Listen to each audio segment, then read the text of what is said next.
next speaker is Dr. محمد التركي. He is consultant urologist and the head of urology department in one of the most busy hospitals in Riyadh, King Saud Medical Complex or Shmesi Hospital, with a vast experience in managing emergency cases. He will speak today about renal trauma. The stage is for you, Dr. Turki. Assalamu alaikum. Good afternoon, ladies and gentlemen. Thank you for the introduction, and again, thank you for the organizing committee. It is my first sharing this Egyptian Medical Association here in Riyadh, and wish you all success. This is Shmesi. Now, if somebody will be angry here in the Ministry of Health if you tell Shmesi, it is King Saud Medical City. King Saud is the one who established this city. If you can see, okay, let me go back.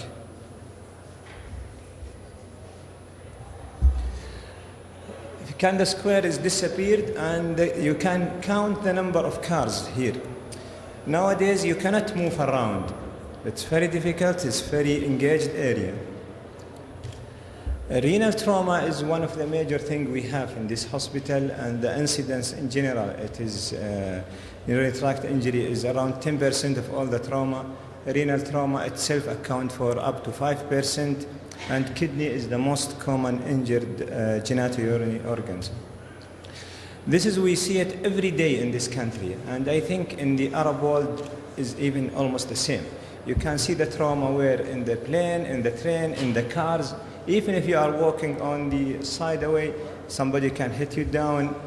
So be careful all the time, be careful. Trauma can be classified to, kidney trauma in particular, to blunt and penetrating. The blunt can, including the car accident, fall from a height, pedestrian, sport, or salt itself. The renal vascular injury is less than 5%, and isolated renal artery injury is less than 1%. Penetrating both stab and gunshots. Before, let us say, more than 5 years, I never saw gunshots. It's very rare to see gunshots. The only thing we see is stab wound, yes. Nowadays, gunshot is there. It's almost 2 or 3 times per year we'll see gunshots. If you would like to classify the stage, the trauma, I will skip this slide because reading this time and the hunger curve is high, so we'll go for photos. This is the grade 1 is the kidney where it's the where you could see the first here is the contusion and subcapsular hematoma. Stage 2 with less than 1 centimeter parenchymal injury with perinephric hematoma. Hematoma is large, and the injury in the grade 3 is more than 1 centimeter but doesn't reach the collecting system. It means that you will not see any extravasation here. Stage 4, whereas the kidney is injured, it reaches down to the collecting system. Sometimes there is intimal injury. When the kidney is shattered like this, or even in one piece, complete one piece, or vascular complete, that one is grade 5. This is in one side, but you can see how the kidney is shattered here. This is grade 5. Diagnosis is a basic like the other. You have to take good history, either from the patient himself or from the accompanied person. It have to be detailed history about, especially about mechanism of the trauma. It's important for us as surgeons. The clinical examination is again important. It is have to start from the vital sign down to the examination. Laboratory, the most important is the complete blood count, and the hemotic rate is essential. Renal profile is important. Imaging, the simple image that was ultrasound, since we have the expert here, is not helpful in the kidney injury.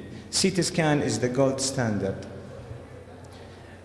When we reach to the treatment, I'll go for the most important and risky one. It's the indication to explore. When to explore the patient with the renal trauma. If they have unstable, hemodynamically unstable, and if they're opened by somebody else and they have an expanding retroperitoneal hematoma around the kidney hematoma. Interventional radiologists, their role are increasing nowadays. Endovascular treatment is an important thing, and it's less invasive. Angiography and selective embolization is one of the options. Indication for angio, renal trauma is if there is a global segmental hypoperfusion of the kidney, intimal tear or false aneurysm, segmental or subsegmental artery bleeding or thrombosis, arterial laceration or effulsion, large devascularization segment or massive extravasation, grade 4 and 5. This is not always you can interfere with them. This is the same picture as we have before. This is a child who we have him almost 1 week ago. On his CT scan, there was the kidney wasn't seen in the CT. So we thought, and it sounded for me, it was a false kidney, but we asked the interventional radiologist if we can stent, do angio, renal angio, and if we can stent. Unfortunately, his kidney is totally amputated. The exploration rate for blunt trauma is very, and we count it as low nowadays, and most of the cases is treated conservatively. The exploration is important just to control the bleeding, to save the life, and even if you can't save the kidney. The approach for the surgery is transabdominal. And in transabdominal, the aim is to control first the renal pedicle. So we have the aorta and we have the inferior mesenteric artery, and we have to go above that artery and inside. Sometimes when you incise, you will find the left renal vein clearly seen. You control the artery on the side of the injury, and it's very. Then you have to reflect the colon on either side and immobilize the kidney.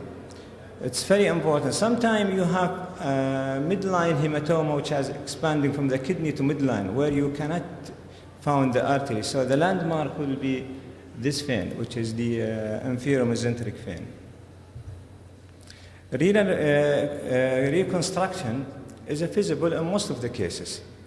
Nephrectomy is 13%, and this always in grade 5 type of injuries. Rhinopathy and partial nephrectomy is the usual modality of surgery in this trauma. Non-operative management, it depends mainly on if you have to have an ICU to observe them. You have staff who will observe their fetal sign all the time. Sometimes we are doing the hemoglobin once or twice a day. They have to get the IV fluid to monitor their blood pressures and bed rest. Antibiotic is contraphasal in between the urology itself. Almost always grade 1 and grade 2 injuries are treated conservatively, no intervention, no surgery. Grade 3 contraphasia according to the type and level of the stability. Grade 5, 4 and 5, let's say in last 10 years, we moved toward the conservative measure, and we succeed to save kidneys with grade 5 shattered kidney, since they are stable. Once we open the patient, almost always you will find part of the kidney out or all the kidney. And non-operative management of renal penetrating injury, this one depends on the type of penetrating. Stab wound, usually it is conservative, and the gunshot, if it's isolated renal gunshot, usually will explore them, especially if it's in the medial side. If the bullet is high velocity, exploration is mandatory. The post-operative care depends on daily physical examination, touching the abdomen, see where is the tenderness, any painful area that need to be followed. Urine analysis, it is mainly for the RPCs, which is not so essential. Individual X-ray, it depends on the type of injury. Grade 1 and 2 injury, they doesn't need serial X-rays. Doing an re-evaluation by CT after 2 or 4 days is important, because this will help us to find any missed injury. Blood pressure is very essential, and renal profile. The complication you can classify it into early and late complication. The early complication, the most important is the hemorrhage and so the urinoma or urine extravasation, and the delayed complication, it can include almost the infection, it can conclude to the obstruction, hydronephrosis, persistent urine extravasation, and hypertension. Nowadays, we have, it was left 4th of May, was the worldwide day of the civil to instruct them about the trauma and about the cars and driving. Figures is scaring. And this is also the same line, but figures here is really scaring. If you look, you will find that here in Saudi Arabia it is 245 for 8 million. And this is a huge number. So every year we have death of 7,000 persons in this country. And this is unbelievable. And we found the most, or the people who study the reason is the using the mobile during driving. This is really tragedy. The other thing which I will conclude with is this thing. I don't like to see it on the highways. This is why I have to keep away. Thank you very much.